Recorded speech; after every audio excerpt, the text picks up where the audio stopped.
Class 11th का chemistry का chapter number 4 start कर रहे हैं, जो अपने पास है chemical bonding and molecular structure. मैंने फर्स्ट पहले 2 चैप्टर नहीं करवा रही, मैं सेकंड एंड थर्ड मैं 4th चैप्टर स्टार्ट करवा रही हूँ, क्योंकि मेरे पास स्टूडेंट्स की बहुत रिक्वेस्ट आई थी कि मैम प्लीज़ फर्स्ट आप ये chemical bonding and molecular structure वाला चैप्टर करवा दो।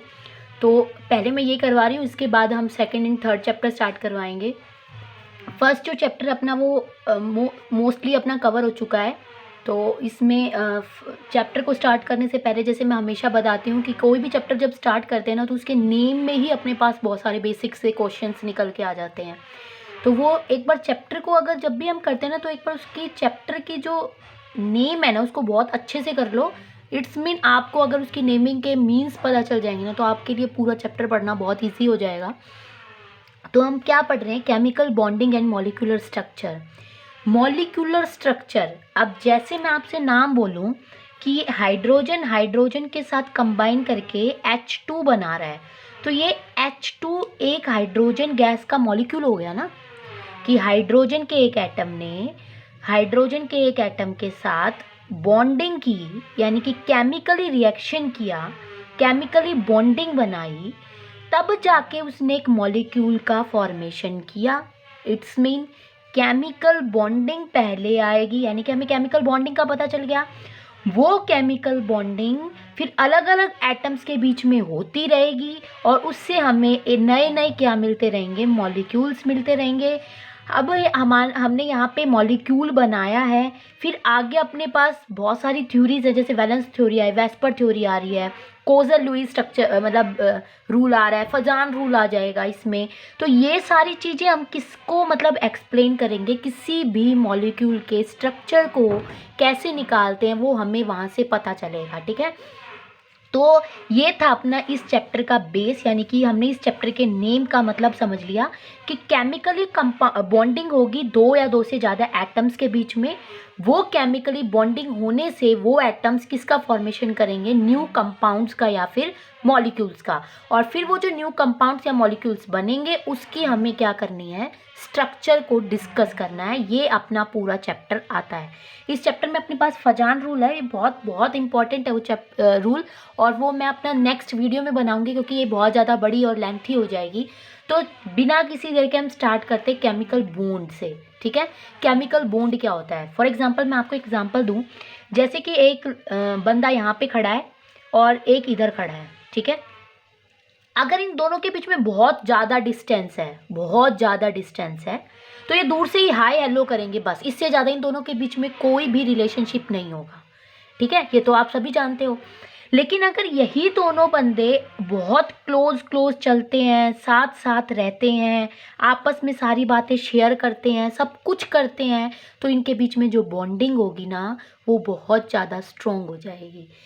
इट्स मीन कि द फोर्स ऑफ अट्रैक्शन है वो दोनों के बीच में बहुत ज़्यादा स्ट्रॉन्ग हो जाएगा, यानी कि फोर्स ऑफ अट्रैक्शन बनना स्टार्ट हो जाएगा। लेकिन अगर वो दूर दूर है, यहाँ पे डिस्टेंस बहुत ज़्यादा है, तो उनके बीच में जो बॉन्डिंग है वो नहीं बनेगी, या फिर मैं ये बोल सकती हूँ कि जो बॉन्डिंग होगी ना, वो बहुत ज़्यादा अच्छे से नहीं बनने पाएगी। वो सिर्फ दूर से ही हाय हेलो करेंगे, और फोर्स ऑफ अट्रैक्शन है वो भी नहीं होगा, जिसकी वजह से इनके बीच में बॉन्डिंग ही नहीं बनेगी। तो ये एक दूसरे के साथ ही नहीं चलेंगे, यानी कि दोनों एक दूसरे के साथ नहीं बन सकते। लेकिन अगर दोनों के बीच में बॉन्डिंग बन रही है, फोर्स ऑफ अट्रैक्शन ज़्यादा हो रहा है, तो दोनों एक दूसरे के साथ रहना पसंद करेंगे और एक हो जाएंगे। ठीक है, सेम ऐसे ही मैं केमिकल बॉन्ड बता रही हूँ। केमिकल बॉन्ड क्या होता है कि मान लिया मेरे पास कोई भी एक एटम है ए, एक एटम है बी। ये दोनों एटम जिस फोर्स ऑफ अट्रैक्शन से एक दूसरे को खींचते हैं ना, उस फोर्स ऑफ अट्रैक्शन को हम क्या बोलते हैं? बॉन्ड। क्लियर? और जब कोई भी बॉन्ड बनता है, जब कोई भी एटम दूसरे एटम को खींचता है, जो फोर्स ऑफ अट्रैक्शन लगा रहा है, उसके अंदर कोई ना कोई केमिकली रिएक्शन हुई होगी, है ना। तो इस तरह के जो बॉन्ड बनते हैं ना, उसको हम क्या बोल देते हैं? Chemical bond. समझ में आ गया? ठीक है, अब मैं क्या करवा रही हूँ, केमिकल बॉन्ड क्या होता है। अब इसकी है ना एग्जैक्ट डेफिनेशन अच्छे से पढ़ लेते हैं, जैसे हमें अपने एग्जाम में लिखना है। और एग्जाम के पॉइंट ऑफ व्यू से मैं आपको ये बता दूं कि एग्जाम चाहे सीबीएसई बोर्ड हो, चाहे हरियाणा बोर्ड हो, चाहे यूपी बोर्ड हो, चाहे एमपी हो, चाहे महाराष्ट्र बोर्ड हो, कोई भी हो, ठीक है, वहाँ पे आपको जब एग्ज़ाम के अंदर आप लिख के आते हो ना डेफिनेशंस, डेफिनेशंस बिल्कुल एग्जैक्ट होनी चाहिए। ऐसे ऐसे वर्ड्स यूज़ होने चाहिए डेफिनेशन से जिससे कि एग्जामिनर है ना बहुत ज़्यादा इम्प्रेस हो जाए। और आपको पता अगर कोई एग्जामिनर इम्प्रेस हो जाता है ना तो छोटी छोटी गलतियाँ माफ़ कर देता है। तो ये मैं आपको बता देती हूँ कि जो डेफिनेशन है ना उसको थोड़ी सी अट्रैक्टिव बनाओ, लिखने का तरीका थोड़ा अट्रैक्टिव बनाओ। मैं तो अपने नोट्स जल्दी जल्दी बनाती हूँ, स्कूल भी ज्वाइन करना होता है, ट्यूशन्स भी होते हैं, तो इतना टाइम नहीं रह पाता, फिर मेरी बेबी भी छोटी है ना, तो मैं ज़्यादा इसको अट्रैक्ट नहीं बना पा रही। लेकिन आप 12th के बच्चे हो, साइंस के बच्चे हो, आपको बहुत अच्छे से ड्राइंग आती होगी, मतलब बहुत अच्छे से क्लियर करो उस चीज़ को, एग्जाम में मार्क्स फुल आएंगे।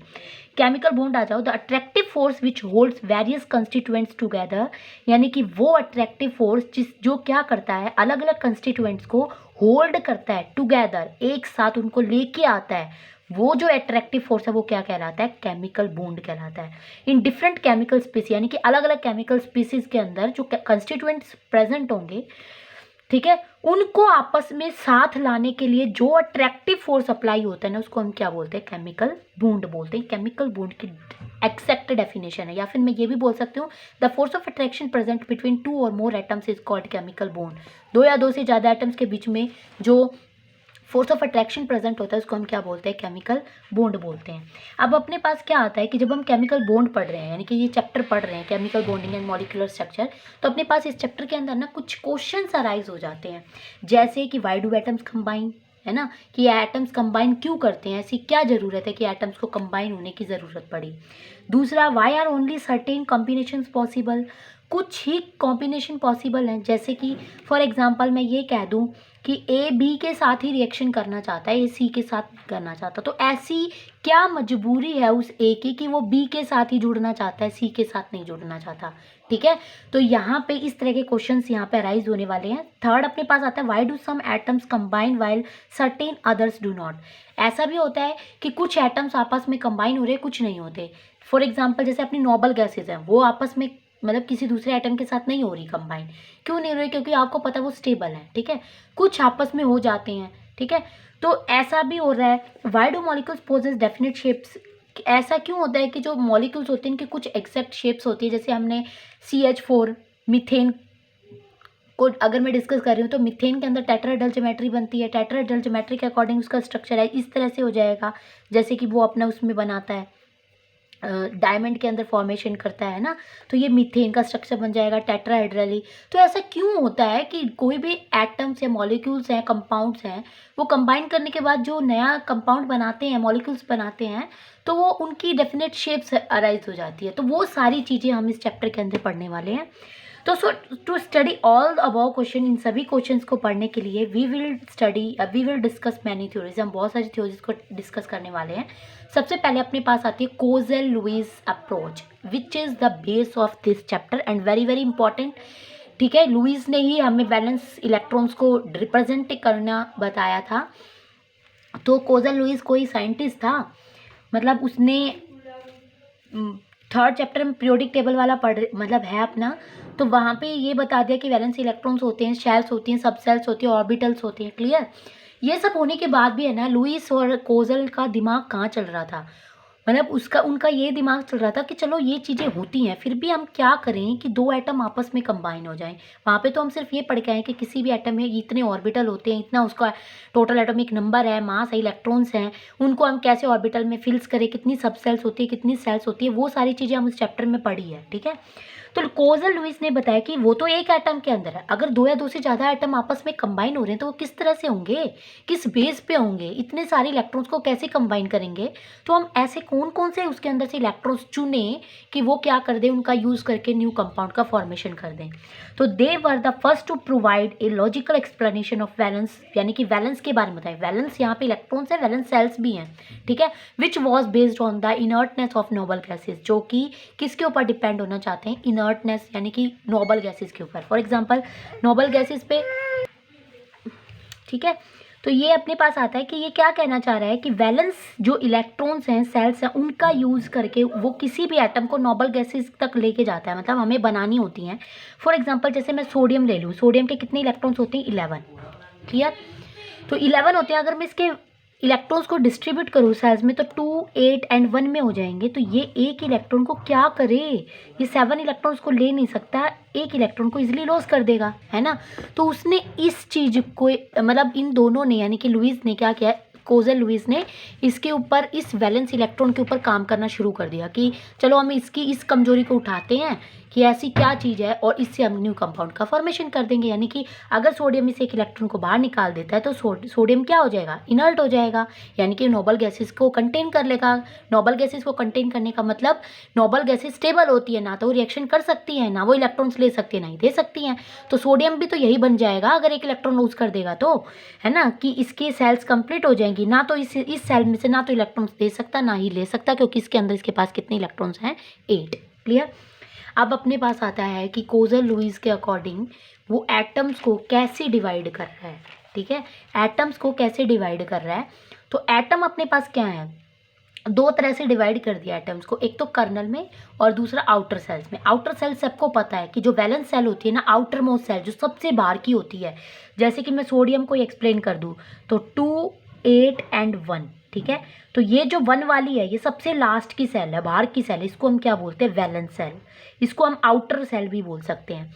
और जो कर्नल है वो किसको बोलते हैं, nucleus and all inner shell. Nucleus में ये जो न्यूक्लियस है और इसके अंदर की ये जो 2 और 8 वाली सेल है ना, जो इससे अंदर वाली जो रह जाएंगी 2 सेल, उनको और न्यूक्लियस को मिला के जो बचता है उसको हम क्या बोलते हैं, कर्नल बोलते हैं। ठीक है, फिर अपने पास आता है लुईस के पोस्टुलेट्स क्या थे, कि Lewis postulated that atoms achieve the noble stable octet when they are linked by chemical bonds.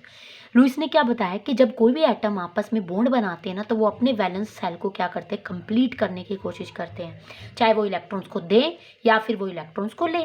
For example H2 है, हाइड्रोजन हाइड्रोजन है, इसके पास एक इलेक्ट्रॉन, इसके पास एक इलेक्ट्रॉन है, ये एक इलेक्ट्रॉन ले भी सकता है दे भी सकता है, लेकिन यहाँ पे अगर ये दे देगा तो ये तो प्रोटॉन बन जाएगा, क्योंकि हाइड्रोजन के पास एक ही इलेक्ट्रॉन, एक न्यूट्रॉन, एक प्रोटॉन होता है, न्यूट्रॉन तो होते नहीं। अगर वो इस इलेक्ट्रॉन को भी लॉस कर देगा तो प्रोटॉन बन जाएगा, क्योंकि एक ही इलेक्ट्रॉन था वही बाहर निकाल दिया, तो इसको तो एक इलेक्ट्रॉन की रिक्वायरमेंट है ना, तो ये इसके इलेक्ट्रॉन को शेयर कर लेगा कि भाई तू मुझे दे दे जब मुझे बताने होंगे, और जब तुझे बताने होंगे तो तू मेरा ले लियो, है ना। तो इसके भी दो, इसके भी दो, बना दिया क्या, H2। ये तो हो गया कि शेयर करके बना लिया, यानी कि अपने ड्यूप्लेट को इसने कंप्लीट कर लिया, आउटर मोस्ट सेल को कंप्लीट कर लिया। अब जैसे HCl है, सॉरी NaCl है, NaCl में 11 है, तो इसके पास Na के पास तो एक इलेक्ट्रॉन है और क्लोरीन के पास 7 है, तो इसको तो एक इलेक्ट्रॉन चाहिए और इसको एक इलेक्ट्रॉन बाहर निकालना है। तो बाहर निकालना तो ये अच्छे से बना लेगा, ये यूँ कहेगा कि बस तू ले जा यहाँ से और तू अपने आप को कंप्लीट कर और मुझे भी कंप्लीट होने दे। तो ये सोडियम इसको कंप्लीटली दे देगा, इसको दे दिया तो इसके 2 और 8 में कंप्लीट सेल, और इसने एक ले लिया तो इसकी 8 सेल कंप्लीट, ऑक्टेट को कंप्लीट कर लिया। तो यानी कि स्ट्रक्चर कब बनेगा, लुईस का पोस्टुलेट क्या है कि कोई भी ऑक्टेट कंप्लीट कब होगा, यानी कि बॉन्ड कब बनेगा, केमिकल बॉन्ड कब बनेगा, जब उसके अंदर स्टेबल ऑक्टेट बन जाएगा, स्टेबल डुप्लेट बन जाएगा। ठीक है, अब इंपॉर्टेंट बात क्या आती है कि केमिकल बॉन्ड्स है ना वो 2 तरह से बनते हैं, कि जो बॉन्ड है वो 2 तरह से बनते हैं, पहले तो ट्रांसफ़र ऑफ इलेक्ट्रॉन्स करने से और दूसरा शेयरिंग ऑफ इलेक्ट्रॉन्स करने से। और आप सभी को पता है कि ट्रांसफ़र ऑफ इलेक्ट्रॉन्स का मतलब क्या होता है, आयनिक बॉन्ड, 10th क्लास में पढ़ के आए हो। शेयरिंग ऑफ इलेक्ट्रॉन्स का क्या मतलब होता है, कोवेलेंट बॉन्ड, ये भी 10th क्लास में पढ़ के आए हो, है ना। तो यहाँ वहाँ पे तो तुमने सिर्फ डेफिनेशन कुछ कंपाउंड्स किए थे, यहाँ पे लॉजिक है ना, जो फंडा है वो थोड़ा सा डिफरेंट है, अच्छे से कर लेना। फिर आगे है Kossel drew attention to the following facts. Kossel ने कुछ अटेंशन दी, कुछ फैक्ट्स के ऊपर उसने कुछ ज़्यादा अटेंशन दी, यानी कि स्ट्रक्चर बनाने पे। वो क्या, in periodic highly electronegative halogens and highly electropositive alkali metals are separated by noble gases. ठीक है, यानी कि हाईली इलेक्ट्रोनेगेटिव हेलोजन्स, आप सभी को पता है कि हेलोजन्स की इलेक्ट्रोनेगेटिविटी ज़्यादा होती है और फ्लोरीन की सबसे ज़्यादा होती है, क्योंकि सबसे छोटा वही है उसमें, है ना। तो हेलोजन की सबसे ज़्यादा क्यों होती है, क्योंकि इसके आउटर मोस्ट सेल में, हेलोजन 17th ग्रुप को बोलते हैं, उनके आउटर मोस्ट सेल में 7 ही इलेक्ट्रॉन्स होते हैं, और अगर इनको एक इलेक्ट्रॉन मिल जाए तो ये 8 बना लेंगे और एक इलेक्ट्रॉन को बहुत इजीली गेन कर लेते हैं। और जो इलेक्ट्रॉन्स को गेन करता है उसके ऊपर कैसा चार्ज आता है, नेगेटिव, और ये बहुत जल्दी से गेन करते हैं, इसलिए बहुत ज़्यादा हाईली इलेक्ट्रोनेगेटिव होते हैं। अब एल्कली मेटल्स को हम बोलते हैं फर्स्ट ग्रुप की मेटल, ग्रुप फर्स्ट। ठीक है, तो ग्रुप फर्स्ट के जो भी मेटल्स है ना वो क्या करेंगे, उनके आउटर मोस्ट सेल में एक इलेक्ट्रॉन बचता है, जैसे कि सोडियम है, ग्रुप फर्स्ट की है, 2, 8, 1 में टूट जाती है, ये एक इलेक्ट्रॉन को बहुत जल्दी निकाल सकती है, ये 7 इलेक्ट्रॉन्स को गेन नहीं कर सकती। तो ऐसे केस में ये क्या करेगा, इस इलेक्ट्रॉन को बाहर निकाल देगा। अगर इसने इलेक्ट्रॉन को बाहर निकाल दिया तो इलेक्ट्रॉन को डोनेट कर देते हैं, लॉस कर देते हैं, तो पॉजिटिव चार्ज आ जाता है, इसलिए इनको क्या बोलते हैं, इलेक्ट्रोपॉजिटिव। ठीक है, तो इलेक्ट्रोपॉजिटिव एल्कली मेटल इलेक्ट्रोपॉजिटिव बनती है, इलेक्ट्रॉन को देकर अपने आप को कंप्लीट कर लेती है, स्टेबल कर लेती है, यानी कि नोबल गैसेस की प्रॉपर्टी को शो कर लेती है। हैलोजन्स एक इलेक्ट्रॉन को गेन कर लेते हैं, गेन करने का मतलब इलेक्ट्रोनेगेटिव चार्ज आ गया, नेगेटिव चार्ज आता है इलेक्ट्रॉन्स को गेन करने पर, है ना। जब इलेक्ट्रॉन्स को वो गेन करते हैं ना, इसलिए वो इलेक्ट्रॉन नेगेटिव बन जाते हैं, और गेन करने से उनका ऑक्टेट हो जाता है, कंप्लीट ऑक्टेट कंप्लीट, तो यानी कि वो स्टेबल, मीन्स वो नोबल गैसेस को उन्होंने कंप्लीट कंबाइन कर लिया। तो इसको मैं इस यहाँ पे इस छोटे से हल्के से डायग्राम से स्ट्रक्चर से बता रही हूँ कि मान लिया इधर मेरे पास एक 17th ग्रुप है, इधर मेरे पास ग्रुप फर्स्ट के एलिमेंट्स हैं, और बीच में नोबल गैसेस ले ली मैंने 18। ठीक है, होता नहीं है लेकिन सिर्फ समझाने के लिए, प्रोडिक टेबल में आपको इधर फर्स्ट ग्रुप और इधर 17th ग्रुप या बीच में 18th ग्रुप नहीं मिलेगा, जस्ट समझाने के लिए। ग्रुप फर्स्ट के पास क्या होता है, +1 चार्ज, यानी कि एक इलेक्ट्रॉन को डोनेट कर सकता है और अपनी पहले वाली सेल को कंप्लीट कर लेगा। ग्रुप 17 में क्या होता है, आउटर मोस्ट सेल में 7 इलेक्ट्रॉन्स होते हैं, इनको अगर एक इलेक्ट्रॉन मिल जाए ना तो ये अपने आप को स्टेबल कर लेंगे। इन्होंने स्टेबल किया तो नोबल गैस की प्रॉपर्टी होती है कि वो स्टेबल होती है, इन्होंने लॉस करके स्टेबल किया तो इनकी भी नोबल गैस की प्रॉपर्टी, क्योंकि नोबल गैस स्टेबल होती है, ये भी स्टेबल बन जाएंगी। अगर ये गेन करके स्टेबल हो रहा है तो भी नोबल गैस, ये लॉस करके स्टेबल हो रहा है तो भी नोबल गैस की प्रॉपर्टी, यानी कि नोबल गैस को वो कर तो रहे हैं ना कंटेन। तो यही चीज़ इसने फर्स्ट पॉइंट में समझाई है। सेकंड उसने क्या बोला है कि कोई भी हैलोजेंस को हम एक्स से रिप्रेजेंट करते हैं, याद रख लेना हमेशा।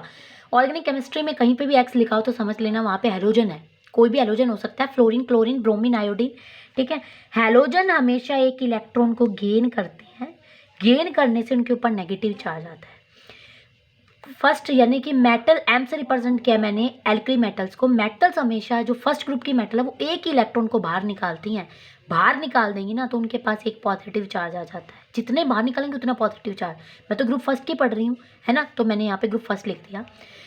तो मेटल ने एक इलेक्ट्रॉन दिया, हैलोजन ने एक इलेक्ट्रॉन लिया, दोनों ने मिलकर बॉन्ड बना दिया, यानी कि दोनों नोबल गैसेस की कॉन्फ़िगरेशन को कर रही है कंटेन, स्टेबल हो गई, नोबल गैसेस भी स्टेबल होती हैं। दोनों ने आपस में एक, इसने इलेक्ट्रॉन तो दे दिया इसको, इसने इसका ले लिया, दोनों ने कंबाइन होकर क्या बना दिया, एमएक्स कंपाउंड बना दिया, ये कोई भी आयनिक कंपाउंड का फॉर्मेशन कर दिया। ठीक है, ये कोजल का फैक्ट था। ठीक है, अब हम करेंगे ऑक्टेट रूल। और मैं आपको ये बता दूं कि बच्चों ने ये मेरे से क्वेश्चन किया था, जैसे क्लास में भी और वैसे भी, कि मैम नोट्स आप दे रहे हो, वीडियो बना रहे हो, तो आप बीच बीच में ना समझाते हो, तो क्या वो भी हमें लिखना है क्या नोट्स में? ये मैं समझाने के लिए साइड में लिख देती हूँ, ये और ये इस तरह से। ठीक है, आपको नोट्स है ना, जो मैं पहले समझाने से पहले मैं एक बार इसको होल्ड करके रखती हूँ, उसको पोज करके पहले नोट्स उतार लो, फिर आगे कर लेना। ठीक है, तो होच पोच मत करना कि मैडम ने ऐसे इसके अंदर होच पोच कर रखा तो हम भी करें, नहीं, नोट्स में ऐसा नहीं होता। आपको एग्जाम के अंदर ना बस एक्सप्लेन करके आना है, एग्जामिनर को समझाना नहीं है, वो खुद केमिस्ट्री का टीचर अपने आप समझ जाएगा। ठीक है, फिर आता है अपने पास ऑक्टेट रूल। ऑक्टेट रूल क्या कहता है कि आउटर मोस्ट सेल में 8 इलेक्ट्रॉन्स होने चाहिए, तभी वो क्या होगा, स्टेबल होगा। आउटर मोस्ट सेल को हम क्या बोलते हैं, वैलेंस सेल। मैं ये भी बोल सकती हूँ कि वैलेंस सेल के अंदर 8 इलेक्ट्रॉन्स होने चाहिए, या 8 का मल्टीपल होना चाहिए, मीन्स 18 भी हो, 32 भी हो। ठीक है, तो ऑक्टेट रूल क्या कहता है कि अपने वैलेंस इलेक्ट्रॉन्स को ना कंप्लीट कर लो, या तो इलेक्ट्रॉन्स को दे के या फिर इलेक्ट्रॉन्स को लेके, यानी कि या तो इलेक्ट्रॉन्स को ट्रांसफर कर दो या फिर इलेक्ट्रॉन्स को डोनेट कर लो। ठीक है, या तो इलेक्ट्रॉन्स को शेयर कर लो या फिर इलेक्ट्रॉन को कंप्लीटली ट्रांसफर कर लो। ठीक है, उससे जो आपकी आउटर मोस्ट सेल है ना वो क्या हो जाएगी, कंप्लीट हो जाएगी, यानी कि 8, 18, 32 इलेक्ट्रॉन्स उसमें फिलअप हो जाएंगे। जब वो फिल हो जाते हैं, यानी कि कंप्लीट हो जाती है, तो उसको हम क्या बोलते हैं, ऑक्टेट रूल। और वो कैसे हुआ, शेयरिंग करने से और कंप्लीटली ट्रांसफर करने से। ठीक है, फिर मेरे पास आता है आयनिक और इलेक्ट्रोवैलेंट बॉन्ड। इसको अच्छे से करना है, बहुत लंबा चलने वाला है अपने पास। आयनिक और इलेक्ट्रोवैलेंट बॉन्ड क्या होता है, the bond formed as a result of electrostatic attraction. Electrostatic attraction मतलब इलेक्ट्रिसिटी में क्या होता है, एक पॉजिटिव टर्मिनल तो एक नेगेटिव, यानी कि इलेक्ट्रोस्टैटिक अट्रैक्शन मतलब 2 अलग अलग पोल्स होने चाहिए, एक पॉजिटिव होना चाहिए, एक नेगेटिव होना चाहिए। पॉजिटिव को हम कैटाइन बोलते हैं, नेगेटिव को हम एनाइन बोलते हैं। पॉजिटिव कब आएगा, जब कोई भी एटम कंप्लीटली डोनेट कर देगा। नेगेटिव कब आएगा, जब कोई भी एटम कंप्लीटली गेन कर लेगा इलेक्ट्रॉन को। ठीक है, तो मैं ये भी बोल सकती हूँ the completely transfer of an electron by one atom, and जो इसमें इलेक्ट्रॉन को कंप्लीट ट्रांसफर हुआ है which is gain by another atom, ठीक है। तो उन दोनों से जो चार्जेस अराइज हो रहे हैं कि दिया है उसके ऊपर पॉजिटिव, जिसने लिया उसके ऊपर नेगेटिव, वो जो बॉन्ड बनाएगा, फोर्स ऑफ अट्रैक्शन करेगा, उसको हम क्या बोलते हैं? Ionic bond. आयनिक बॉन्ड को हम इलेक्ट्रोवैलेंट बॉन्ड भी बोलते हैं, ठीक है। तो इसकी दूसरी डेफिनेशन ये भी है, the bond which is formed bye complete transfer of electrons by one atom, ठीक है। एक एटम ने तो इलेक्ट्रॉन को ट्रांसफर कर दिया एंड देन दीज ट्रांसफर्ड जो इलेक्ट्रॉन्स हैं are gain by other atom, दूसरे एटम ने उसको गेन कर लिया, जिसने गेन किया उस पर नेगेटिव चार्ज, जिसने लॉस किया उस पर positive charge, force positive negative, highly attraction, क्योंकि अपोजिट चार्जेस में अट्रैक्शन होती है, दोनों के बीच में बॉन्ड बन जाएगा, उसको हम क्या बोलते हैं? इलेक्ट्रोवैलेंट बॉन्ड या फिर ionic bond. For example, sodium ने एक इलेक्ट्रॉन को लॉस किया है, पॉजिटिव चार्ज, क्लोरीन ने एक इलेक्ट्रॉन को गेन किया है, नेगेटिव चार्ज। इसने जो इलेक्ट्रॉन लॉस किया था ना, वही इलेक्ट्रॉन क्लोरीन ने गेन कर लिया, ठीक है। तो उस NaCl का फॉर्मेशन कर दिया, इसने गेन लॉस किया है पॉजिटिव, इसने गेन किया है नेगेटिव। क्लियर? अब अपने पास आती है इलेक्ट्रोवैलेंसी क्या होती है। इलेक्ट्रोवैलेंसी क्या होती है? किसी भी आयन के ऊपर जो चार्ज होता है ना, वो उसकी इलेक्ट्रोवैलेंसी होती है। वो चार्ज पॉजिटिव भी हो सकता है, वो चार्ज नेगेटिव भी हो सकता है। अगर किसी के ऊपर पॉजिटिव चार्ज है ना, तो मैं ये बोल सकती हूँ वहाँ पे कि वो इलेक्ट्रोनेगेटिव नहीं है, ठीक है। यानी कि उसकी इलेक्ट्रोवैलेंसी की जो पावर है ना, वो थोड़ी कम है। इलेक्ट्रो जिसके ऊपर नेगेटिव चार्ज होता है ना, उसको मैं ये बोल सकती हूँ इलेक्ट्रोनेगेटिव है, उसकी इलेक्ट्रोवैलेंसी ज़्यादा मिलेगी, ठीक है। जैसे सोडियम के ऊपर एक पॉजिटिव चार्ज है, तो इसके ऊपर इसकी इलेक्ट्रोवैलेंसी क्या है? +1। कैल्शियम पे 2 पॉजिटिव है, इसकी इलेक्ट्रोवैलेंसी क्या है? +2। एल्यूमिनियम पे 3 पॉजिटिव है, इसकी इलेक्ट्रोवैलेंसी क्या है? +3। क्लोरीन पे -1 है, तो इसकी इलेक्ट्रोवैलेंस क्या होगी? -1, ठीक है। ये इलेक्ट्रोवैलेंसी का टॉपिक है। बीच बीच में कुछ छोटी छोटी डेफिनेशंस हैं, आगे हैं, ठीक है। हाइब्रिडाइजेशन के बाद वाली वो भी मैं बीच में ही कवर करवा रही हूँ, नहीं तो टॉपिक अपना चैप्टर है ना खिंच जाएगा, वो पूरा खींचना नहीं है, समझना है। अगर बीच में ही वो चीज़ें आ जाती है ना, तो फिर क्लियर हो जाती है। फिर मेरे यूँ रहता है कि बच्चा अगर मतलब सेटिस्फेक्शन नहीं होता मन में कि अच्छे से एक्सप्लेन नहीं हो पाता ना, खुद को सेटिस्फेक्शन नहीं हो पाता, फिर मज़े नहीं आते पढ़ाने में, ठीक है। अब आ जाओ, एक स्पेशल सा नोट्स है बीच में। अगर मैं आयनिक बॉन्ड पढ़ रही हूँ ना, तो ये नोट पढ़ना बहुत ज़रूरी है। लॉजिक है ये, फंडा है ये आपका, जो आप सेकंड चैप्टर में भी मतलब पढ़ा होगा, स्कूल में आप तो स्टार्ट करवा दिया होगा, ठीक है। तो देखो नोट है क्या कि फॉर 2 आयंस, 2 आयंस के बीच के अंदर एक तो मतलब वो चार्ज को कैरी करेंगे विद चार्जेस, ठीक है। एक के ऊपर पॉजिटिव चार्ज होगा, एक के ऊपर नेगेटिव, तो मुझे नहीं पता किस पे पॉजिटिव है किस पे नेगेटिव है, तो मैंने एक को तो Q1 मान लिया, एक को Q2 मान लिया, ठीक है। पॉजिटिव वाले को चाहे आप Q2 मान लो चाहे Q1 मान लो, तो अपोजिट को उसको वही मान लेना, ठीक है। सेपरेटेड बाय डिस्टेंस, उसको किसी भी डिस्टेंस r से सेपरेट कर दिया कि मान लिया मेरे पास यहाँ पे कोई कैटायन है, इधर कोई भी एनायन है, इनके बीच के डिस्टेंस को, यानी कि कोई भी ऐसा एटम है जिसके ऊपर पॉजिटिव चार्ज है, यहाँ पे कोई भी ऐसा एटम है उसके ऊपर नेगेटिव चार्ज है, ठीक है। उनके बीच का जो डिस्टेंस है ना, उसको r मान लिया। ये नोट्स में नहीं बनाने, समझाने के लिए बोल रही हूँ, कभी बना दो ओच पोच कर दो, ठीक है। तो उस केस में क्या होता है, the potential energy can be calculated, ठीक है। वहाँ पे जो पोटेंशियल एनर्जी होगी ना, दोनों एटम की कंबाइन करने की जो होगी ना, ठीक है, उस एनर्जी को कैसे रिप्रेजेंट करेंगे? फॉर्मूला दे रखा कि E जो है वो potential energy is directly proportional to Q1 and Q2, यानी कि चार्जेस के तो डायरेक्टली प्रोपोर्शनल होती है, और and inversely proportional to the distance between them, यानी कि R के इन्वर्सली प्रोपोर्शनल होती है। अगर मैं एक कैटायन को दूसरे एनायन से अलग अलग लेके जाऊँ, बहुत दूर कर दूँ, दोनों के बीच का, ये कैटायन है ये एनायन, डिस्टेंस में बढ़ा दूँ, डिस्टेंस बढ़ेगा तो आपको पता है कि अपोजिट चार्जेस तो अट्रैक्ट करते हैं, लेकिन अगर डिस्टेंस बहुत ज़्यादा है कि दोनों के बीच में मान लिया 1 किलोमीटर का डिस्टेंस है, तो वो आपस में कैसे अट्रैक्ट करेंगे? नहीं कर सकते। अगर डिस्टेंस बढ़ रहा है तो मतलब एनर्जी कम हो जाएगी, उसको फोर्स ऑफ अट्रैक्शन जो उसकी एनर्जी अराइज हो रही है वो कम हो जाएगी। लेकिन अगर मैं दोनों को पास पास ले आऊँ, डिस्टेंस कम है तो बहुत जल्दी जुड़ जाएंगे, ये अट्रैक्शन बहुत जल्दी हो जाएगा। तो अगर डिस्टेंस कम है तो एनर्जी बढ़ेगी, अगर डिस्टेंस ज़्यादा है तो एनर्जी घटेगी, ठीक है। तो यहाँ पे मैं NaCl का एग्जाम्पल ले रही हूँ कि Na जो है वो सोडियम को लॉस कर देता है। अब यहाँ पे छोटी मैंने साइड में लिखी IE, ये जो I है ना, ये क्या बताती है? आयनाइजेशन एंथैल्पी, या फिर मैं आयनाइजेशन एनर्जी भी बोल सकती हूँ। इसको मैं पहले ही बता रही हूँ ये चैप्टर के बाद में है, जहाँ पे आप हाइब्रिडाइजेशन वगैरह करके आओगे ना उसके बाद, तो इसको मैं इसलिए पहले बता रही हूँ क्योंकि आप 10th क्लास में इसको करके आई हो, जो आपका पीरियोडिक टेबल वाला चैप्टर है, तो थोड़ी अच्छे से ना रिवाइज हो जाएगी। उधर भी करवाएंगे लेकिन यहाँ पे करवाने से रिवाइज हो जाएगी, और इस टॉपिक में भी इम्पॉर्टेंट है। तो सोडियम जब एक इलेक्ट्रॉन को लॉस करता है, जब किसी भी एटम में से इलेक्ट्रॉन निकलता है ना, उसको कुछ एनर्जी देनी पड़ती है, मतलब सॉरी देनी नहीं पड़ती, वो क्या करता है, हाँ, एनर्जी उसको बाहर निकलता है तो एनर्जी निकलती है उसके अंदर से, उस एनर्जी को हम क्या बोलते हैं, आयनाइजेशन एनर्जी। ठीक है, या ionization enthalpy. Enthalpy is also the form of energy या हीट। ठीक है, क्लोरीन, जब कोई भी एटम इलेक्ट्रॉन को गेन करता है ना तो उसको हम इलेक्ट्रॉन एफिनिटी बोलते हैं, यानी कि किसी भी एटम के अंदर जब इलेक्ट्रॉन को ऐड करवाते हैं ना तो उसको कुछ ना कुछ एनर्जी देनी पड़ती है वहाँ पे। ठीक है, उसको हम क्या बोलते हैं, इलेक्ट्रॉन एफिनिटी बोलते हैं। अब जब दो अपोजिट जो आयंस हैं, यानी कि कैटायन एनायन, दोनों आपस में मिलते हैं तो एक कंपाउंड का फॉर्मेशन कर देते हैं, उसको हम लैटिस कंपाउंड बोलते हैं। ठीक है, जब कंपाउंड बनता है तो भी कुछ अमाउंट में एनर्जी बनती है। ठीक है, उसको हम क्या बोलते हैं, लैटिस एनर्जी बोलते हैं, यानी कि वो energy which is required to break the lattice compound. ठीक है, वो एनर्जी जिसका यूज किया जाता है किसी भी लैटिस कंपाउंड को ब्रेक करने के लिए।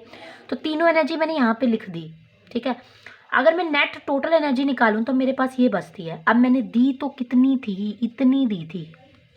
ठीक है, आगे समझ में, मैंने जब इलेक्ट्रॉन मतलब उसको निकल रहा था तो इतनी एनर्जी वहाँ पे मेरे पास पॉजिटिव थी, तो मुझे कोई यहाँ पे लॉस नहीं हो रहा है ना, एनर्जी ज़्यादा ही तो बन रही है लास्ट में, दी तो कम थी, बन रही है ज़्यादा। ठीक है, तो यहाँ पे इन चीज़ों को समझाना ज़रूरी था। आगे बात समझ में, एक ये फॉर्मूला जरूरी था, वो मैंने बता दिया आपको। Conditions for the formation of ionic compound, जब कोई भी आयनिक कंपाउंड बनता है तो उसके लिए हमारे पास क्या कंडीशंस होती हैं। फर्स्ट क्या होना चाहिए कि अगर एक कैटाइन है दूसरा एनाइन है, क्योंकि आपको पता है आयनिक कंपाउंड में दो आयंस के बीच में कंपाउंड बनता है कि जब तक कोई भी एटम इलेक्ट्रॉन को डोनेट नहीं करेगा तो दूसरा गेन नहीं करेगा। ट्रांसफर ऑफ इलेक्ट्रॉन्स से ही तो आयनिक बॉन्ड का फॉर्मेशन बनता है। तो दे वही सकता है जिसके पास एक्स्ट्रा इलेक्ट्रॉन है, और वो देगा तो पॉजिटिव चार्ज। ले वही सकता है जिसके पास इलेक्ट्रॉन्स कम होंगे, और अगर लेगा तो उसके ऊपर नेगेटिव चार्ज, यानी कि उसकी इलेक्ट्रोनेगेटिविटी ज़्यादा होगी। तो दोनों की इलेक्ट्रोनेगेटिविटी के बीच में डिफरेंस होना चाहिए, इसकी कम होनी चाहिए, इसकी ज़्यादा। अगर किसी की इलेक्ट्रोनेगेटिविटी ज़्यादा है तभी तो वो इलेक्ट्रॉन्स गेन कर सकता है। तो ऐसे जिनके एटम्स के बीच में हम आयनिक बॉन्ड बनाते हैं, आयनिक कंपाउंड जिनके बीच में बनता है, उन दो एटम्स के बीच में इलेक्ट्रोनेगेटिविटी डिफरेंट होनी चाहिए, यानी कि एक की कम होनी चाहिए और दूसरे की ज़्यादा। जिसकी कम होगी वही इलेक्ट्रॉन्स डोनेट करेगा और जिसकी ज़्यादा होगी वही इलेक्ट्रॉन्स गेन करेगा। दूसरा क्या है, लो आयनाइजेशन एनर्जी। आयनाइजेशन एनर्जी उसकी कम होनी चाहिए, इलेक्ट्रोपॉजिटिव एलिमेंट की आयनाइजेशन एनर्जी कम होनी चाहिए। ठीक है, highly electron affinity of electronegative element की जो इलेक्ट्रोनेगेटिविटी वैल्यू है वो ज़्यादा होनी चाहिए, और उसकी लैटिस एनर्जी भी ज़्यादा होनी चाहिए, इसलिए मैंने यहाँ पे ये चीज़ें लिखी थी। सोडियम एक इलेक्ट्रोपॉजिटिव है तो देखो उसकी लो आयनाइजेशन एनर्जी है, मैंने यहाँ पे आयनाइजेशन एनर्जी लिखी है, वो कम है सबसे। क्लोरीन एक इलेक्ट्रोनेगेटिव एलिमेंट है, उसकी हाई इलेक्ट्रॉन एफिनिटी, देखो इलेक्ट्रॉन एफिनिटी नेगेटिव में जो सबसे छोटा होता है उसकी वैल्यू सबसे ज़्यादा होती है, -2 है, वो ग्रेटर देन है एज कम्पेयर टू -3 के। ठीक है, तो NaCl जब लैटिस एनर्जी बनेगी तो हाई लैटिस एनर्जी बननी चाहिए, यहाँ पे ज़्यादा है। ठीक है, लैटिस एनर्जी निकल रही है, जब पॉजिटिव और नेगेटिव का साइन है ना, ये है कि दे रहे हैं और हम निकाल रहे हैं, तो ये इसकी कंडीशंस हैं। ठीक है, ये देख लेना आप। फिर अपने पास नेक्स्ट आता है टॉपिक कि journal properties of ionic compound, कि आयनिक कंपाउंड अगर बन रहा है तो उसकी प्रॉपर्टीज़ क्या क्या होंगी। फर्स्ट तो क्या होगी कि उसकी फिजिकल स्टेट पढ़ लेते हैं।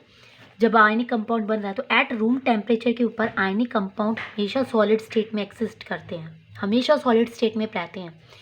लेकिन अगर वो सॉल्यूशन फेज में है, ठीक है, और इन सॉल्यूशन फेज मतलब फेज है, ये मैंने फेट लिख रखा, सॉरी भाई, एस लगा लेना यहाँ पे, फेज है ये।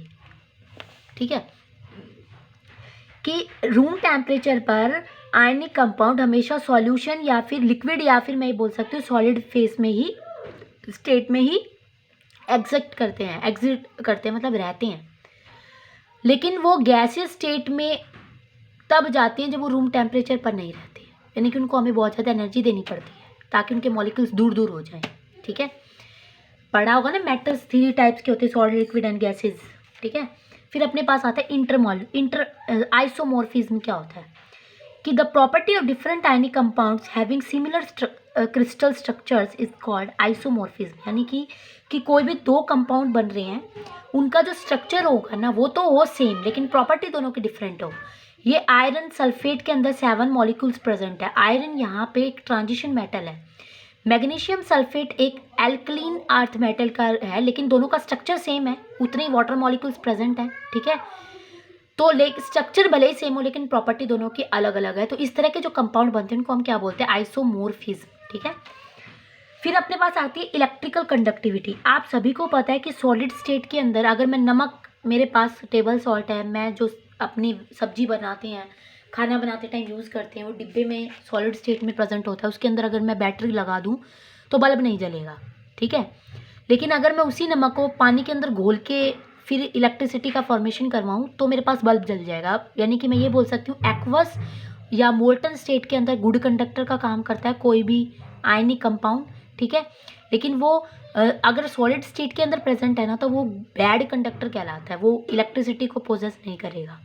अब आती है सॉल्युबिलिटी।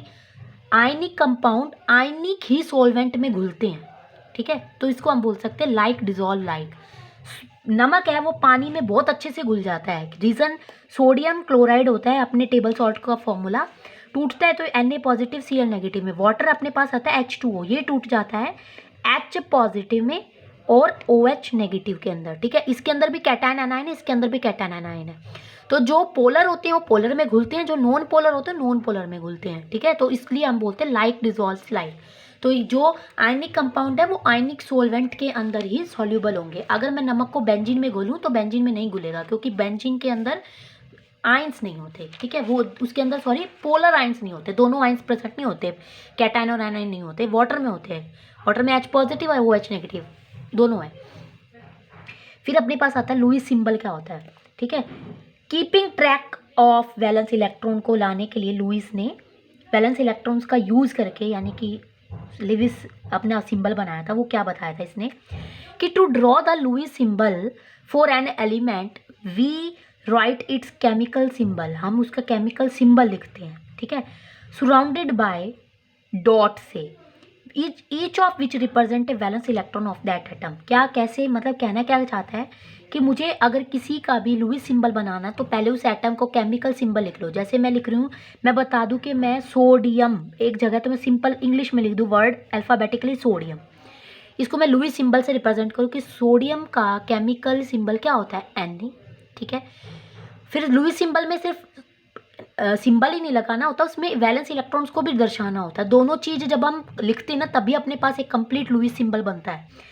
तो सोडियम का सिंबल होता है Na, उसके वैलेंस इलेक्ट्रॉन्स कितने होते हैं, एक, तो वो मैंने यहाँ पे रिप्रेजेंट कर दिया। अब ये कंप्लीट लुईस सिंबल बन चुका है। पोटेशियम के पास भी एक होता है आउटरमोस्ट सेल में, मैग्नीशियम के पास 2 होते हैं, नाइट्रोजन के पास 5 होते हैं, ऑक्सीजन के पास 6 होते हैं, ठीक है। तो इसको हम डॉट स्ट्रक्चर भी बोलते हैं लुईस सिंबल को। फिर अपने पास आते हैं भाई कोवलेंट बॉन्ड। क्या होते हैं कोवलेंट बॉन्ड, पता है क्या है?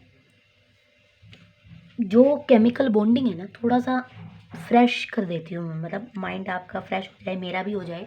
बहुत देर हो गई मुझे भी पढ़ाते हुए, ट्यूशन्स वगैरह भी, और वैसे भी ना तो आवाज़ गला बैठ जाता है बिल्कुल लास्ट तक। तो कोवलेंट बॉन्ड को पढ़ने से पहले मैं थोड़ा सा एक आपको ना मतलब फ्रेश सा कर लेते हैं माइंड। वो क्या कि मॉलिक्यूलर स्ट्रक्चर या केमिकल बॉन्डिंग जो अपना चैप्टर है ना, ये नीट और जेई के अंदर बहुत इंपॉर्टेंट है। इजी चैप्टर है, जितना चाहो ना उतने नंबर गेन कर सकते हो। इनऑर्गेनिक केमिस्ट्री का ये चैप्टर और सबसे इंटरेस्टिंग है। इनऑर्गेनिक के अंदर जो चैप्टर्स होते हैं ना उनको पढ़ना याद करना थोड़ा सा टिपिकल होता है। ऑर्गेनिक में बोलते हैं कि ऑर्गेनिक इज़ टफ, लेकिन मैं बोलती हूँ कि इनऑर्गेनिक थोड़ी टफ होती है, क्योंकि ऑर्गेनिक के अंदर अगर हमें पता चल जाए ना इलेक्ट्रॉन्स कहाँ से निकल रहा है कहाँ से नहीं, तो उसको रटने की जरूरत नहीं पड़ती। लेकिन इनऑर्गेनिक के अंदर ना कुछ ऐसी चीज़ें आ जाती हैं जिसको हमें याद ही रखना पड़ता है। तो अभी आप 11th क्लास में हो तो आपके तो चैप्टर आएंगे इनऑर्गेनिक के एस ब्लॉक और पी ब्लॉक के फर्स्ट 2 ग्रुप, तो वो आपके सेकंड वाले सेमेस्टर की बुक में है, यानी कि सेकंड पार्ट में है, तो वहाँ पे पढ़ेंगे। तो अब मैं केमिकल कोवेलेंट बॉन्ड स्टार्ट कर देती हूँ कि when there is no difference of electrovalency. हमने इलेक्ट्रोवैलेंट में तो पढ़ा था ना, इलेक्ट्रोवैलेंट यानी कि आयनिक बॉन्ड में कि 2 एटम्स के बीच में इलेक्ट्रोवैलेंसी में डिफरेंस होना चाहिए, एक की कम होनी चाहिए दूसरे की ज़्यादा। जिसकी कम होगी वही इलेक्ट्रॉन देता है और जिसकी ज़्यादा होगी वही इलेक्ट्रॉन गेन करेगा, तभी तो कैटायन और एनायंस बनेंगे और तभी बॉन्ड का फॉर्मेशन होगा। लेकिन कोवेलेंट बॉन्ड क्या कहता है कि 2 एटम जिसके बीच में हमें बॉन्ड बनाना है ना उसकी कोवेलेंसी में डिफरेंस नहीं होना चाहिए, ठीक है। Then they complete their octet by sharing of electrons. अगर नहीं है डिफरेंस तो कैसे बनाएंगे बॉन्ड? वो बॉन्ड बनाएंगे इलेक्ट्रॉन्स को शेयर करके, ठीक है, शेयर करके अपने ऑक्टेट को कंप्लीट करेंगे या फिर अपने डुप्लेट को कंप्लीट करेंगे, ठीक है। And their sharing of electrons makes, और उनके शेयर करने से जो बॉन्ड बनेगा ना, उसको हम क्या कौन सा बॉन्ड बोलते हैं? Covalent bond. तो then the bond which is formed by sharing of electrons between two और more atoms are called covalent bond. तो जो बॉन्ड बनता है शेयरिंग ऑफ इलेक्ट्रॉन करने से किसी भी दो या दो से ज़्यादा एटम्स के बीच में, उसको हम क्या बोलते हैं? कोवलेंट बॉन्ड बोलते हैं, ठीक है। फिर अपने पास आता है कि let's look at what happens when two hydrogen atoms या joins to form an H2 molecule. अब H2 है, ठीक है, ये ना तो दोनों सेम ही एलिमेंट के हैं, यानी कि हाइड्रोजन के ही हैं दोनों एटम्स, हाइड्रोजन के तो सेम हो गए, तो दोनों की इलेक्ट्रोवैलेंसी में कोई डिफरेंस नहीं है, दोनों की बराबर है। तो उस केस में हम क्या करें? ना तो ये दे सकता है इलेक्ट्रॉन, ना दूसरा ले सकता। तो ऐसे केस में शेयरिंग करते हैं कि हाइड्रोजन के पास एक इलेक्ट्रॉन है, इसके पास भी आउटर मोस्ट शेल में एक इलेक्ट्रॉन है। ये क्या कहेगा कि भाई मुझे एक इलेक्ट्रॉन चाहिए, ये भी कहेगा कि भाई मुझे भी एक इलेक्ट्रॉन चाहिए, ठीक है। तो ये क्या कहेगा कि भाई एक काम करते हैं कि अगर गिनने लगे ना कोई दूसरा आके कि तेरे पास कितने हैं, अपने आप को स्टेबल करके दिखा। पहले तो मेरे पास आएगा, फिर या फिर तेरे पास आएगा, दोनों में से किसी के पास भी आएगा। अगर मेरे पास आता तो मैं तेरे वाले अपने में शो करके दिखा दूंगा, और अगर तेरे पास आता तो तू मेरे वाले अपने में शो करके दिखा दियो। ऐसे भाईचारा करने से जो बॉन्ड बनेगा, यानी कि शेयरिंग करने से जो बॉन्ड बनेगा, उसको हम क्या बोलेंगे? कोवलेंट बॉन्ड बोलेंगे। यानी कि H2 बन जाएगा formed by covalent bond sharing करने से। अब इसको जब इस तरह से बॉन्ड बनता है तो क्या होता है, जब इस तरह से बॉन्ड का फॉर्मेशन, यानी कि मैं इसको बाद में, पहले इसको बताऊं कि ये कैसे हुआ, ठीक है। हाइड्रोजन का एक एटम था, हाइड्रोजन का एक एटम था, दोनों दूर दूर थे। जब एटम्स ने शेयरिंग की ना इलेक्ट्रॉन्स की, आउटर मोस्ट शेल में इलेक्ट्रॉन्स के भी जब शेयरिंग की ना, तो जब एटम्स इस तरह के सेम वाले जब सेम सेम आते हैं ना पास पास, तो पहले इलेक्ट्रॉन डेंसिटी आपस में क्लोज होती है। क्यों? क्योंकि आपको पता है कि सेम चार्जेस रिपेल करते हैं, और न्यूक्लियस के पास तो पॉजिटिव चार्ज है which is heavily part of the atom. Nucleus किसी भी एटम का हैवी पार्ट होता है। तो एटम न्यूक्लियस के पास पॉजिटिव चार्ज, इसके पास भी एक पॉजिटिव चार्ज। अगर पहले न्यूक्लियस जुड़ेंगे ना तो फोर्स ऑफ रिपल्शन बहुत ज़्यादा हो जाएगा और दोनों को दूर दूर जाना पड़ेगा। अगर दूर दूर गए तो बॉन्ड बनेगा नहीं, यानी कि कोवलेंट बॉन्ड हम कैसे दिखाएंगे? तो केस क्या है कि इलेक्ट्रॉन्स को ही शेयरिंग करना है, तो क्यों ना इलेक्ट्रॉन्स को पास पास ले आए, ठीक है। तो इलेक्ट्रॉन्स जब पास पास इस तरह से एटम पास पास आते हैं तो इलेक्ट्रॉन डेंसिटी क्लोज होती है। पर ये भी तो सेम हो गए ना, रिपल्शन तो इसमें भी होगा। पर ये पता है क्या कहते हैं, ये दोनों इलेक्ट्रॉन्स यहाँ पे क्या करेंगे, मैं आपको अपनी भाषा में समझा देती हूँ। मैं हरियाणा से हूँ तो भी मतलब देख लेना, समझ जाना, फिर भी थोड़ी सी हंसी आ गई होगी आपको भी। क्या कि मतलब मेरी लैंग्वेज में थोड़ा सा टोन में टच में होता होगा ना, बाकी तो दूध दही का खाना है, ऐसा हरियाणा देश है ना। अब देखो इसमें क्या है कि जब इलेक्ट्रॉन्स आपस में क्लोज होते हैं ना, तो इसमें क्या, ये भी सेम है चार्जेस, तो ये भी, इनमें भी रिपल्शन होगा और न्यूक्लियस में भी रिपल्शन होता है, पर न्यूक्लियस में ज़्यादा होता है क्योंकि हैवी पार्ट है किसी भी एटम का, इसमें रिपल्शन ज़्यादा होगा एज़ कम्पेयर टू इलेक्ट्रॉन्स के। तो अगर इसमें रिपल्शन ज़्यादा है और एटम्स चाहते हैं कि हमें बॉन्ड बनाना ही बनाना है, तो इलेक्ट्रॉन्स है ना यहाँ पे एक तरह से दीवार का काम करेंगे। क्या कहेंगे कि भाई तुम दोनों में ना लड़ाई बहुत होली लड़ाई। अब हम आ गए हैं बीच में, ना तू बोलेगा ना तू बोलेगा, अपना काम करते रहो बस अलग अलग, हमें करनी है शेयरिंग, हम अपने आप कर लेंगे। तो ये क्या कहेंगे इलेक्ट्रॉन्स, भाई तू मेरे पास आ जा, मैं तेरे पास आ जाता हूँ, ठीक है। यानी कि दोनों की शेयरिंग हो जाएगी और कोवलेंट बॉन्ड का फॉर्मेशन हो जाएगा। तो मैंने यहाँ पे रिपल्सिव फोर्सेस दो बताए ना, कि एक तो दोनों सेम न्यूक्लियस पास पास आएंगे तो रिपल्शन होगा क्योंकि दोनों पॉजिटिव चार्ज, और आपको पता है कि सेम चार्जेस रिपेल करते हैं। दोनों इलेक्ट्रॉन क्लोज आए तो भी रिपल्शन होगा क्योंकि आपको पता है सेम चार्जेस फिर से रिपल्शन करेंगे, लेकिन इनकी जो रिपल्शन होती है न्यूक्लियस से थोड़ी सी कम होती है और ये शेयरिंग कर लेते हैं, ठीक है।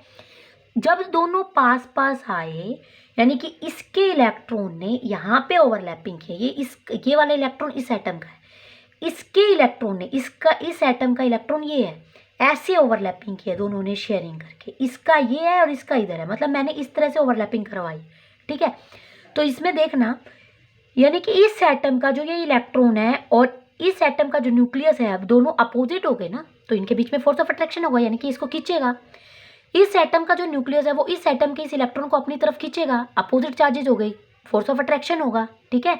तो ये जो फोर्स ऑफ अट्रैक्शन होता है ना अलग अलग एटम्स के न्यूक्लियस और इलेक्ट्रॉन्स के बीच में बहुत ज़्यादा होता है, इतना ज़्यादा होता है कि इनके बीच के इनका अट्रैक्शन इतना ज़्यादा हो जाता है कि जो दो रिपल्शन फोर्सेस अराइज हुए थे न्यूक्लियस और इलेक्ट्रॉन्स की वजह से वो कम पड़ जाते हैं। ठीक है, कम पड़ने की वजह से इनके बीच में बॉन्डिंग हो जाती है, शेयरिंग हो जाती है। अब मैं इसको इस तरह से समझाऊंगी कि मान लिया मेरे पास कोई एक हाइड्रोजन एटम इधर, एक हाइड्रोजन एटम इधर है। इसके इलेक्ट्रॉन को मैंने बाहर शो कर दिया, वैसे मैंने शेल बना दी लेकिन मैंने बाहर शो कर दिया ताकि मैं रिपल्शन और अट्रैक्शन शो कर सकूँ। इस एटम को मैंने यहाँ पे शो कर दिया, क्लियर, इसके एटम के इलेक्ट्रॉन को। तो आपको पता है कि एक तो सेम एटम के जो न्यूक्लियस इलेक्ट्रॉन्स होते हैं उसके बीच में फोर्स ऑफ अट्रैक्शन होता है क्योंकि अपोजिट चार्जेस हो गए। इस एटम का न्यूक्लियस और इसके इलेक्ट्रॉन के बीच में फोर्स ऑफ अट्रैक्शन होगा क्योंकि ये अपोजिट चार्जेस हो गए। ठीक है, अगर न्यूक्लियस आपस में अट्रैक्शन करेगा तो रिपल्शन होगा, अगर इलेक्ट्रॉन्स करेंगे तो भी रिपल्शन होगा। ठीक है, लेकिन अगर दूसरे का एटम दूसरे के इलेक्ट्रॉन को अट्रैक्ट करेगा तो फोर्स ऑफ अट्रैक्शन होगा क्योंकि अपोजिट चार्जेस हो गए। इसका एटम इसके इलेक्ट्रॉन को अट्रैक्ट करेगा क्योंकि अपोजिट चार्जेस हो गए। ठीक है, तो यानी कि अट्रैक्शन हो जाएगा। तो जो अट्रैक्शन है ना वो ज़्यादा है, देखो 4 जगह से है, 1 2 3 4, रिपल्शन सिर्फ 2 जगह से है। तो अट्रैक्शन ज़्यादा होने की वजह से शेयरिंग हो जाती है इलेक्ट्रॉन्स की। ठीक है, तो इस यहाँ पे कौन सा बॉन्ड बन जाएगा शेयरिंग होने से? Covalent bond. फिर अपने पास आ जाओ क्या कि every covalent bond is characterized by 2 quantities, कि जितने भी कोवलेंट बॉन्ड होते हैं उनके अंदर 2 क्वांटिटीज होनी चाहिए। क्या? पहली तो क्या कि the average distance between the nuclei held together by bond. क्या कि जो 2 एटम है ना उनके बीच के जो न्यूक्लियस का डिफरेंस है ना वो आपस में उसको हम बॉन्ड की तरह लेके चलते हैं, यानी कि डिस्टेंस को आर मान लिया। दूसरा, the amount of energy needed to separate the 2 atom, फिर उन दोनों एटम्स को अलग अलग करने के लिए जो अमाउंट ऑफ एनर्जी उसको दी जाती है ना, ठीक है, यानी कि उसको तब जो एनर्जी प्रोड्यूस होती है to atom to produce neutral atom again, यानी कि उनको दोबारा से अलग अलग करने के लिए जो हमें एनर्जी देनी पड़ती है उसको हम पोटेंशियल एनर्जी बोलते हैं। ठीक है, अब आपको मैं ये बता दूं कि मान लिया मेरे पास इतनी बड़ी कोई भी डंडी है, ठीक है, मैं यहाँ पे मेरे पास एक मैच बॉक्स रखा हुआ है, माचिस, उसमें से मैं स्टिक निकाल लेती हूँ। ठीक है, ये बड़ी है, अगर मैं इसको तोड़ूँ तो ईजिली टूट जाएगी। अब मैं इसको फिर से तोड़ूँ तो ये टूट जाएगी, लेकिन अब ये बहुत छोटी हो गई, इसको तोड़ूंगी तो टूट नहीं रही है। तो सेम ऐसा ही बॉन्ड में होता है कि अगर बॉन्ड लेंथ लंबी है ना, बड़ी है, तो ईजिली टूट जाएगी, बॉन्ड स्ट्रॉन्ग नहीं होगा, वीक होगा। अगर बॉन्ड लेंथ छोटी है ना तो वो नहीं टूटेगी क्योंकि बॉन्ड स्ट्रॉन्ग बन रहा है। ठीक है, यही चीज़ अपने पास यहाँ पे आती है कि its mean small the bond higher the bond strength. जितना छोटा बॉन्ड होगा यानी कि बॉन्ड लेंथ जितनी कम होगी उतना ही बॉन्ड स्ट्रेंथ क्या होगी, ज़्यादा होगी, यानी कि उसको तोड़ना बहुत मुश्किल हो जाएगा। ठीक है, ये चीज़ क्लियर होगी, यानी कि 2 एटम जितने दूर दूर होंगे ना उनके बीच का डिस्टेंस बढ़ जाएगा। अगर डिस्टेंस बढ़ेगा तो उसको हम इजीली तोड़ सकते हैं, लेकिन आपस में दोनों क्लोज हो गए ना तो डिस्टेंस कम हो जाएगा। डिस्टेंस कम हो गया तो बॉन्ड लेंथ कम तो दोनों को तोड़ना कम हो जाएगा, यानी कि बहुत स्ट्रेंथ हो जाएगी बॉन्ड के अंदर, उसको तोड़ना बहुत मुश्किल हो जाएगा।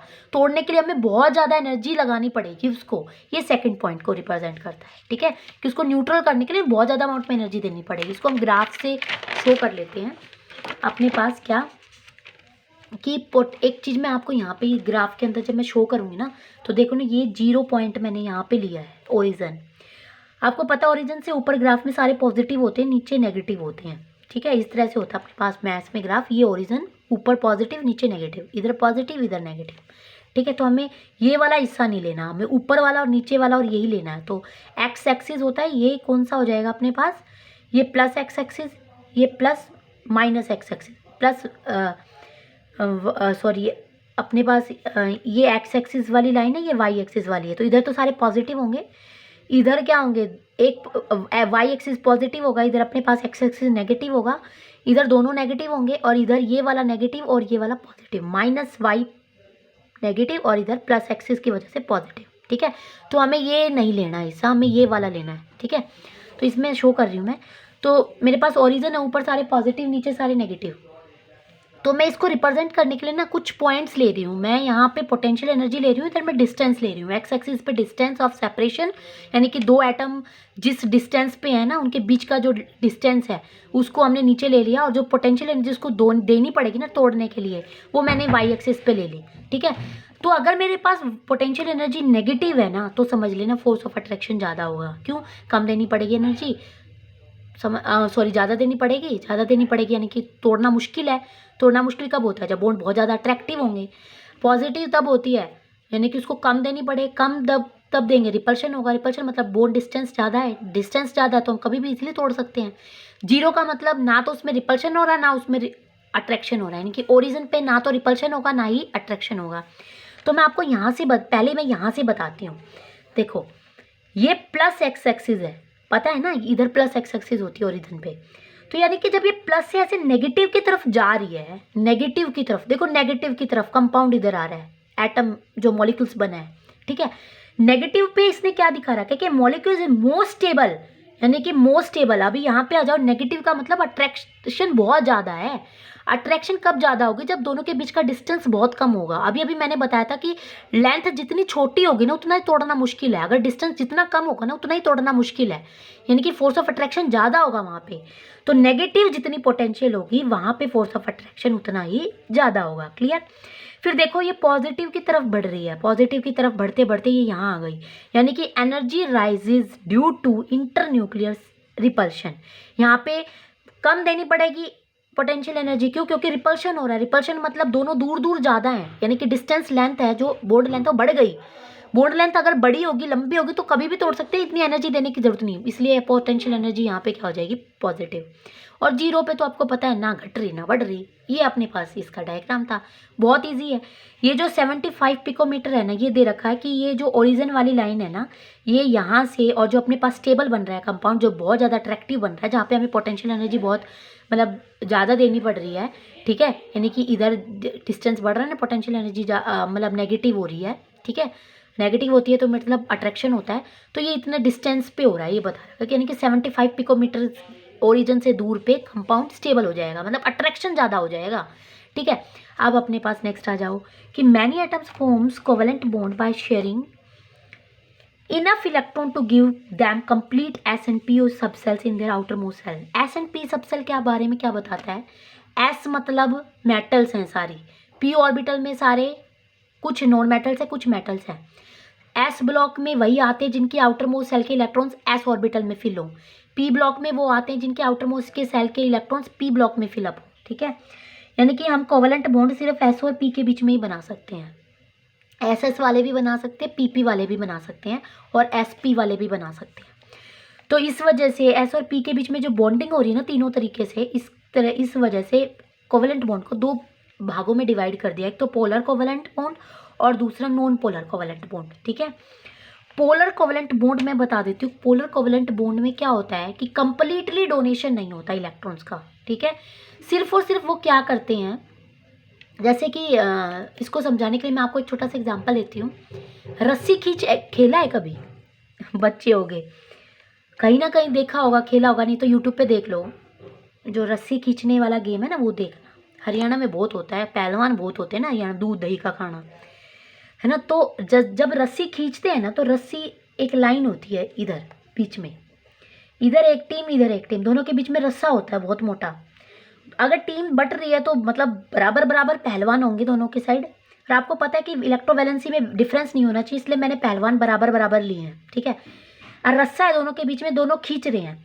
अब ऐसा तो होगा नहीं कि दोनों पहलवान अगर बराबर हैं तो एक वाली जो टीम है वो दूसरे की बिल्कुल रस्सी को खींच ले जाएगी, नहीं।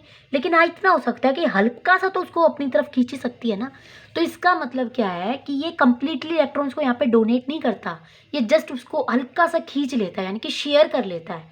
तो शेयर करने से अगर बॉन्ड बनेगा, अब आपको पता है कि हाइड्रोजन मेटल नहीं है। अगर मेटल होती ना, और मेटल नॉन मेटल दोनों की तरह काम करता है हाइड्रोजन, अगर मैं इसके पास एक ही इलेक्ट्रॉन होता है बेचारे के पास, वही निकाल दूंगी तो ये सिर्फ प्रोटॉन बन जाएगा। क्योंकि आपने पीरियोडिक टेबल में पढ़ा है कि हाइड्रोजन के पास कोई भी न्यूट्रॉन नहीं होता, इसके पास एक ही इलेक्ट्रॉन होता है, एक ही प्रोटॉन होता है, ठीक है। अगर एक इलेक्ट्रॉन इसने निकाल दिया तो H पॉजिटिव बन जाएगा, और H पॉजिटिव का मतलब इसके पास एक ही प्रोटॉन बचा। अब इसमें इलेक्ट्रॉन तो बचे ही नहीं, अगर इलेक्ट्रॉन से नहीं बचे तो मैं कंपाउंड कैसे बना लूँगी, ठीक है। तो जो हाइड्रोजन है ना, यानी कि मैं ये बोल सकती हूँ कि जो पोलर कोवेलेंट बॉन्ड है ना वो हाइड्रोजन और किसी भी इलेक्ट्रोनेगेटिव एलिमेंट के बीच में बन जाता है। बाकी आपको इसकी आइडेंटिफिकेशन समझ जाओ कि एक अगर पोलर कोवेलेंट बॉन्ड देखना है तो एक हाइड्रोजन एटम होना जरूरी है, ठीक है, वाटर का एग्जाम्पल लेकर भी बताऊंगी। तो इसमें देखना कि हाइड्रोजन है, हाइड्रोजन क्लोरीन के साथ बना रहा है। अब आप कहोगे कि मैडम हाइड्रोजन तो दे देगा, नहीं, ये HCl मैंने पानी में नहीं घोला कि पानी में घुलेगा तो acid H positive Cl negative में बन गया कि H ने एक इलेक्ट्रॉन दे दिया, Cl ने ले लिया, नहीं, मैं यहाँ पे बॉन्ड बना रही हूँ। मैं HCl को तोड़ नहीं रही, पानी में घोल के नहीं तोड़ रही, मैं किसी भी हाइड्रोजन एटम को क्लोरीन के साथ कंबाइन कर रही हूँ, ठीक है। तो ये इसकी कंप्लीटली डोनेट नहीं करेगा। जैसे दोनों की इलेक्ट्रोवैलेंसी में ये क्या कह रहा है कि मैं छोड़ूंगा नहीं, मैं हल्का सा खींच लूंगा भाई।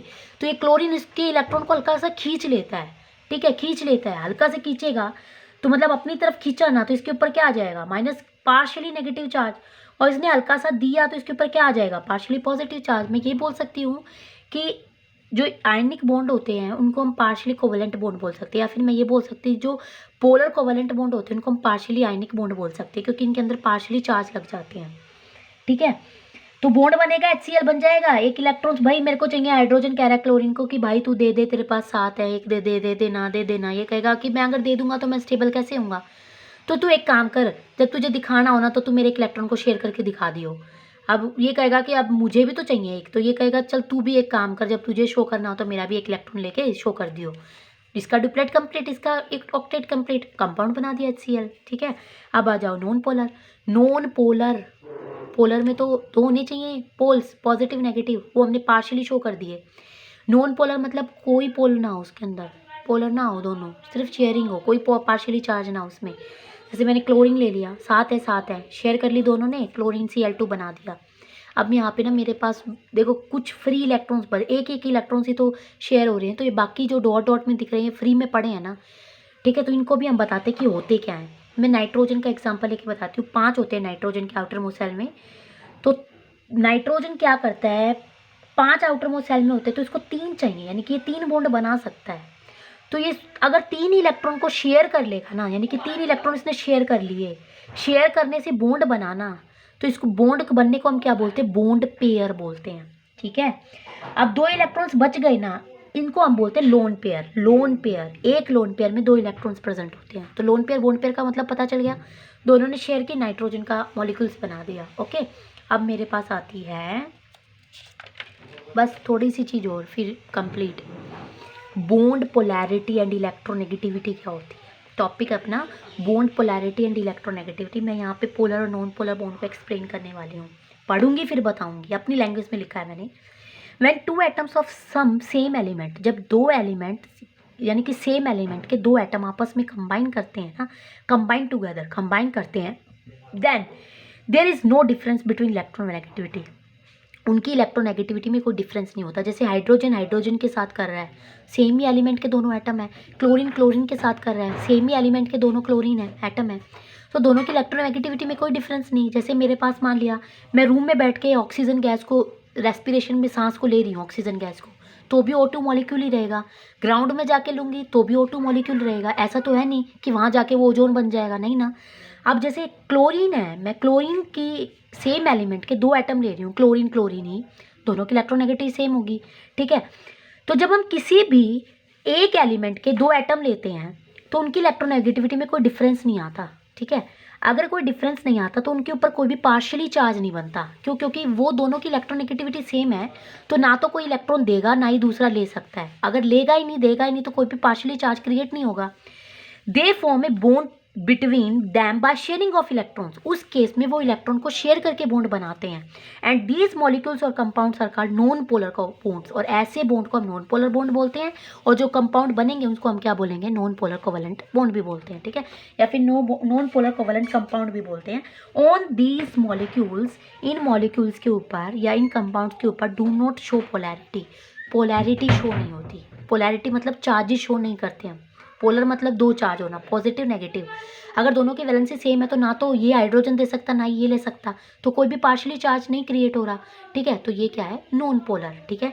अब मैं पोलर बॉन्ड को बता रही हूँ, पोलर कोवेलेंट बॉन्ड को, क्या कि when 2 atoms of different elements की, जब 2 एटम है डिफरेंट एलिमेंट्स के, such that one of them have less electronegativity, ठीक है। When 2 atoms of different elements, यानी कि 2 अलग अलग एलिमेंट्स के जब हम 2 एटम्स लेते हैं, जैसे एक हाइड्रोजन ले लिया, क्लोरीन ले लिया, ठीक है।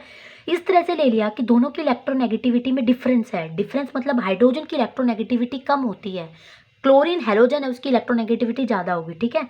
In this case less electronegativity element यानी कि जिसकी इलेक्ट्रोनेगेटिविटी कम है, हाइड्रोजन की कम है, ठीक है, कंटेन्स पार्शियल पॉजिटिव चार्ज, वो पार्शियल पॉजिटिव चार्ज को कंटेन करेगा क्योंकि वो हल्का सा क्लोरीन की साइड झुक जाएगा, ठीक है। And give electronegative elements and high electronegative elements contain partial negative charge, क्योंकि वो क्लोरीन की तरफ झुका है, यानी कि क्लोरीन उसको अपनी तरफ हल्का सा खींच लिया ना, यानी कि इलेक्ट्रॉन्स को ले लिया ना, उसके ऊपर नेगेटिव चार्ज आ जाएगा। पार्शियली लिया है, कंप्लीटली नहीं लिया, इसलिए partially negative charge. They form a bond between them by sharing of electrons, वो अपने बीच में बॉन्ड बना लेते हैं शेयर करके, ठीक है, यानी कि कंप्लीटली डोनेट या गेन करके नहीं बनाते, शेयर करके ही बनाते हैं। And here positive negative charges arise just due to the difference between their electronegativity. और जो पार्शियल पॉजिटिव या पार्शियल नेगेटिव चार्ज अराइज हुआ है ना, वो किसकी वजह से हुआ है, सिर्फ और सिर्फ उनकी इलेक्ट्रोनेगेटिविटी के बीच में डिफरेंस होने की वजह से, कि हाइड्रोजन कम इलेक्ट्रोनेगेटिव था इसलिए वो क्लोरीन की तरफ खिंच गया हल्का सा, ठीक है।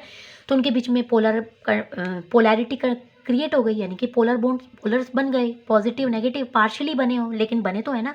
तो जो बॉन्ड बनेगा हुई शेयरिंग करने से ही है, तो जो बॉन्ड बनेगा उसको हम क्या बोलते हैं, पार्शियल कोवेलेंट बॉन्ड, यानी कि पार्शियल आयनिक बॉन्ड भी बोलते हैं, यानी कि इसको हम पोलर कोवेलेंट बॉन्ड भी बोलते हैं। जैसे मैंने आपको बताया था कि जो पोलर कोवेलेंट बॉन्ड होते हैं ना, उसमें जो इलेक्ट्रो पॉजिटिव का काम करेगा, यानी कि जिसकी इलेक्ट्रो वैलेंस नेगेटिविटी कम होगी ना, वो हाइड्रोजन ही होगा। हाइड्रोजन किसी भी इलेक्ट्रोनेगेटिव एलिमेंट के साथ कंबाइन कर लेगा ना, तो पोलर कोवेलेंट बॉन्ड ही बनाता है। अब भाई मैं बहुत देर हो गई मुझे बोलते हुए, बस एक लास्ट टॉपिक, उसके बाद है ना बस मैं ये वीडियो बंद करने वाली हूँ, क्योंकि मैं सुबह से लग रही हूँ, आज में सिर में ना दर्द हो जाएगा फिर। तो non polar covalent bond, polar covalent bond and ionic bond, तीनों में क्या डिफरेंस है। Non polar covalent bond, bonding electron shared equally between two atoms, सिर्फ जस्ट शेयरिंग होने से बनती है, कोई भी किसी भी दोनों एटम्स के बीच में कोई भी इलेक्ट्रोनेगेटिविटी में डिफरेंस नहीं होता, इसलिए इनके ऊपर कोई भी चार्ज नहीं होता। Bonding electron shared unequally between two atoms, यानी कि अनइक्वली होता है, अनइक्वली मतलब दोनों की इलेक्ट्रोनेगेटिविटी में डिफरेंस होगा, एक की कम होगी एक की ज़्यादा होगी, ठीक है। जिसकी कम होगी इसके ऊपर पार्शियली पॉजिटिव चार्ज, जिसकी ज़्यादा होगी इसके ऊपर पार्शियली नेगेटिव चार्ज, इसलिए पार्शियली चार्जेस उनके ऊपर क्या हो जाते हैं, अराइज। पार्शियली हुए हैं मतलब कंप्लीटली डोनेट कंप्लीटली गेन नहीं किया, हल्का सा किया है, शेयरिंग ही किया है, वो बस इलेक्ट्रोनेगेटिविटी की वजह से आ गया चार्ज।